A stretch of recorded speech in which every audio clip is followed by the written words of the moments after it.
so much for coming back. We have our next speaker, Janelle London, Co-Executive Director of Cultura, speaking on converting gasoline superusers to EVs. So Janelle.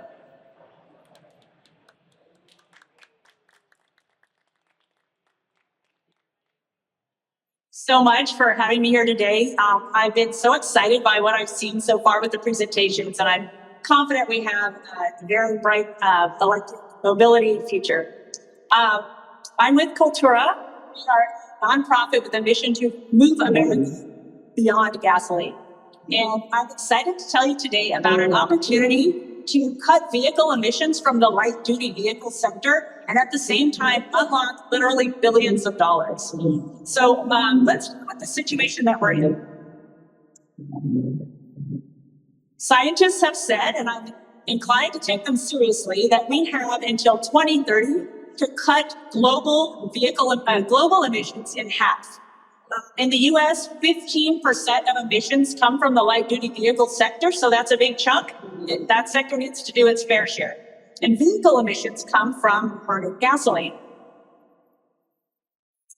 As far as gasoline consumption in the US, we are not on track to make that kind of cut by 2030. We did have a little bit of a dip during COVID, but we're right back on track to be using way more gasoline than would be in line with this climate goal. So the question becomes, how can we cut gasoline use faster? And so to tackle that question, I want to start by showing you a picture. I'm going to show you a picture of 4 vehicles. Let's call them vehicles 1, 2, 3, and 4. And just looking at them, just call out the number. Which one do you think would cut emissions the most if we could swap it out for an EV? Just yell it out. 4. 4. Okay? Yeah? All right. Now let's hear the story behind these vehicles, okay? These are actually vehicles driven by 4 drivers, and this is a story that happened in the course of a day of Cultura's founder, Matthew Metz. So first thing in the morning, his mom came over. That's vehicle number 1, and she came over to have coffee. Then he was having some work done on his house, so Ed, the contractor, came by. That's vehicle number 2 in his Chevy Silverado. And then Matthew went to lunch. He lives in Seattle, so he decided to take an Uber to downtown Seattle. His Uber driver is driver number 3. And then finally, late in the afternoon, he went to walk his dog and he came across his neighbor, who is driver number 4. So now that we know which vehicle would cut emissions the most, we might have a sense of it, but we're not entirely sure. So now let's look at some data around all this. So his mom, she's driving a Kia Soul EV. She's retired. She only drives to visit family and to go shopping. She does 3,000 miles a year. Ed, the contractor, drives his Chevy Silverado about 18,000 miles a year, and his car gets 15 miles to the gallon. The Uber driver does 30,000 miles a year, and he gets 50 miles a gallon. And then the neighbor with his clunker, he actually only drives it a little bit around the block every once in a while, says it still runs just barely, definitely wouldn't pass a smog check, but he really uses it just to tinker.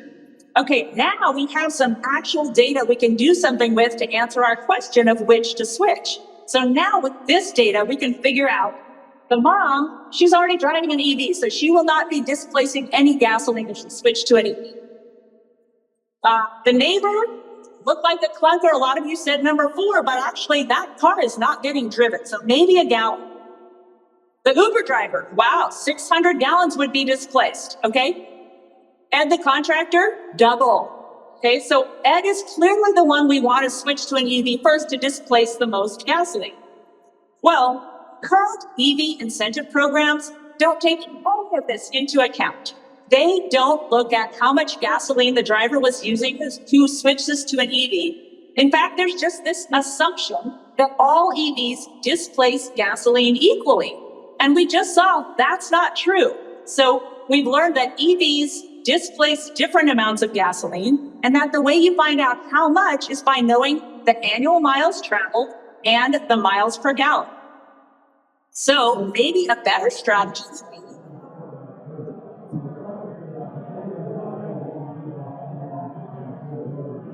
maybe a better strategy would be, let's switch the biggest gasoline users to EVs first. Okay, that sounds great. So at Cultura, we were like, yeah, let's do that. We set out to find the data, and somebody better call NASA because we just found a black hole, and that is around gasoline consumption data. There's nothing out there. So we set about to figure out this data ourselves. We looked at the National Household Travel Survey first, and we published something called Gasoline Superusers about this, but I'll share a few insights with you.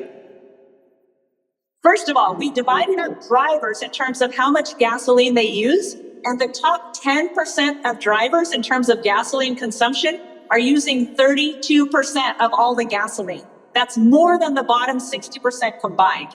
And so those gasoline super users, as we call them, that's a big climate opportunity. If we can switch just those folks to EVs, we're going to cut a third of the gasoline. This also raises an amazing economic opportunity. So drivers across the US spend a total of $600 billion a year just on gasoline.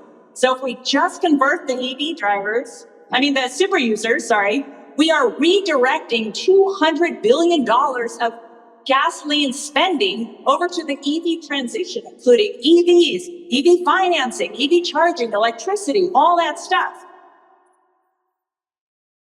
We also found that super users burn a minimum of 1,000 gallons a year. They drive on average 30,000 miles a year. That's 3 times the average driver, which makes them not great candidates for transit and biking because they're just doing so many miles. Also, the graph on the left is super users, and their pie chart on the right is other drivers. Super users are more likely to live in rural areas and small towns, although there are super users everywhere. Super users are more likely to drive trucks and big SUVs, although there are plenty of super users also driving cars.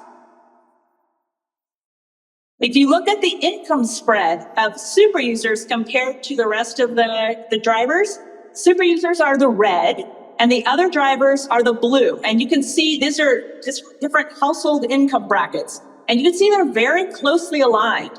And so what this means is the super users in kind of the lower income brackets are spending a big portion of their income on gasoline.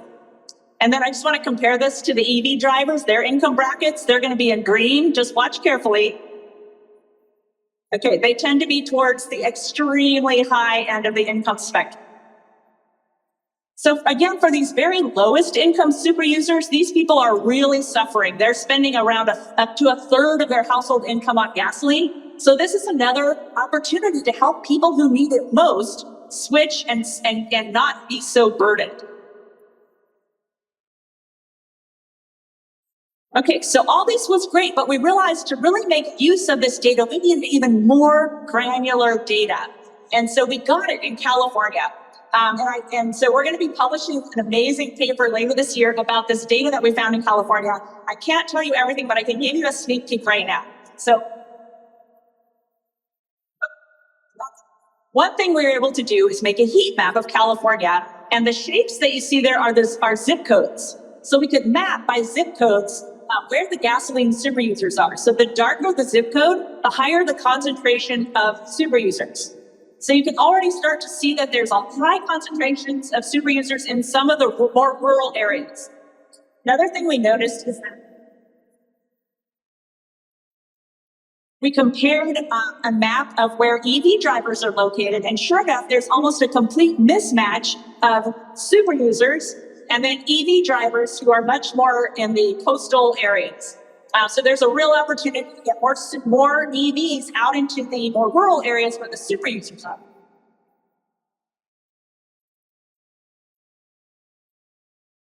Okay, so I'm going to give you an example of just one zip code, just to show you something about super users and whether they can readily switch to EVs. This is a zip code in the city of Los Banos, California. And in this particular zip code, 26% of people are super users. So that's pretty high. 60% of those super users drive smaller cars for which EV models are already readily available. In fact, the number one car for super users in this district is the Honda Civic. And so we also noticed about the zip code, we could tell that it's 80 miles away from San Jose. And the income level here is pretty low for California at 62,000. So there's a very good chance that a bunch of these users in these cars are commuting 80 miles each way to San Jose. Well, that's well within the range of most electric vehicles today. Also, because we know that 85% of the homes there are single-family homes, they could easily install a level 2 charger and charge overnight. So you might be thinking, yeah, that's great. Okay, yeah, maybe. Oh, by the way, that's 4,500 people in that zip code alone who could easily switch to an EV. And that's just one zip code. So you might be thinking, well, yeah, great, but EVs aren't affordable. And there is a widespread perception that that's true, and a lot of super users would agree with that perception. A lot of them haven't. But the super users are special. They have something. I mean, all drivers have it, but in super users, it's much, much bigger than average. So let's see if we can watch a video of an actual super user and see if you can tell what is this special thing that super users have.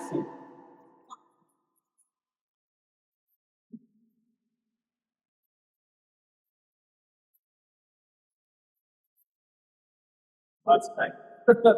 Dropping over $700 a month in gas. Oh, so can you start to be Takes away from much?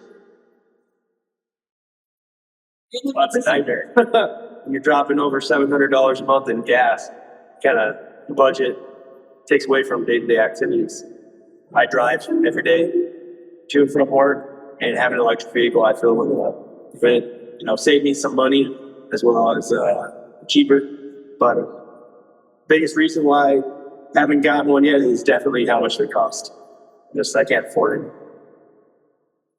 Okay, so the volume was a little low on that, but he was saying he spends $700 a month on gasoline, and then he said, I can't afford to switch to an EV. So the thing that super users have that's much bigger than what average drivers have is monthly cash flow on gasoline. Okay, they're spending an enormous amount. This guy's $700. He could easily move that over to making a payment on an EV, and he just doesn't realize it. So we created a calculator so that super users could figure out if they could save money by switching to an EV. And this is just one example, but let's take the driver of a 2015 Honda Accord. She's spending so much on gasoline and maintenance, because super users tend to drive older vehicles that have a lot of miles on them, that if she switched to a Mach-E, she could actually save on total monthly costs, even carrying an auto loan. So we learned from this that there are many super users who can switch, and that many can afford to switch because of this special situation of their monthly cash flow. But of course, there are still barriers, and we still need to do more to help super users switch to EVs. We need to help with we always hear the down payment is the biggest barrier to getting an EV. Let's get creative about that. We've heard some great ideas, even today at this conference, about helping with the down payment, having an EV subscription model, stuff like that. How about some more favorable financing, given that they've got this enormous cash that they can divert over to paying for that EV? We need charging, public charging, where super users can easily see it to have the confidence to charge. In terms of private charging, we talk about the 44 million multi-unit dwelling units. Instead of trying to get charging in all of them, what if we just focused on the ones where there's super users? There's a huge opportunity to target super users where they live, educate them about the affordability, about the other misperceptions they might have, and market to them. And then right now, EV incentives, as we saw from our example, are equal regardless of how much gasoline you're using. What if we changed EV incentives to incentivize super users to switch first, especially low-income super users? Then we could really solve an equity problem as well. So we've learned today that super users are a great area of focus. If you're helping them to switch to EVs, you could unlock part of a $200 billion opportunity. And at the same time, help some of the people who really need it the most financially. There's a big opportunity here, and I know we can face it together. I hope I have your help, so thank you. Oh, and one more thing, more trucks. The favorite car of super users by far is pickup trucks, and so we need way more of them. We need them to be in the areas where super users are. It'd be great if dealerships put their trucks out where the super users are market the heck out of them. So, as you leave today, I hope you'll always be asking yourself one question: how can we cut gasoline use faster? Thank you.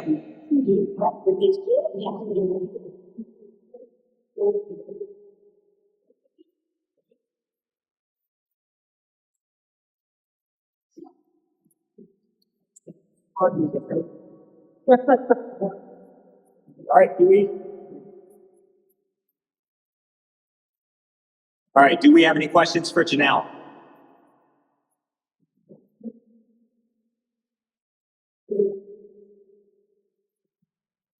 How do you plan on spreading this information and providing like public education around it? What was the first part of the question? How can we? How can you spread the information? Basically, communication and marketing tonight. Yes. So we feel like, there's kind of a limited communications budget and limited resources to communicate. So it'd be a lot more effective if we could focus using this data on the areas where the super users are. We are working to get even more granular data down to the census tract so that we can really target folks. But there's a lot of ideas out there. You could include it in their Empower bill, a little notification. You can go out into the community. You can hold community events, but you don't have to hold them everywhere. If you hold them where the super users are, they're more likely to reach super users.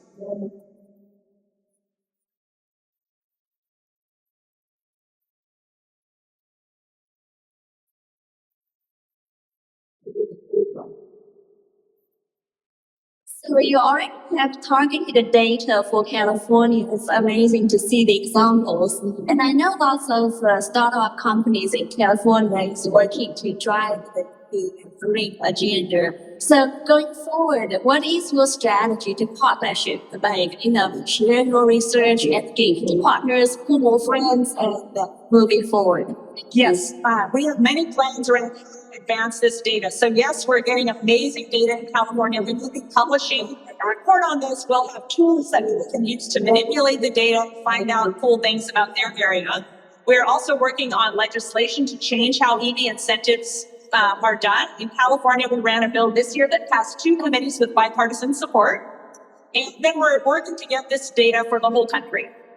We want everyone to have this data as granular as possible so that cities, communities, counties, everybody can focus on this.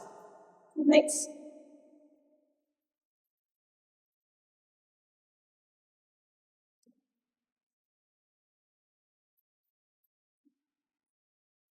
You need volunteers.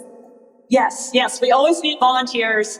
We need folks to help get the word out. We're finding that we need more people to be thinking about cutting gasoline use. We're in a race against time. We've got to do this in just 8 years. So we've got to be super strategic and use a data-driven approach to cutting gasoline use. Otherwise, we're not going to get there.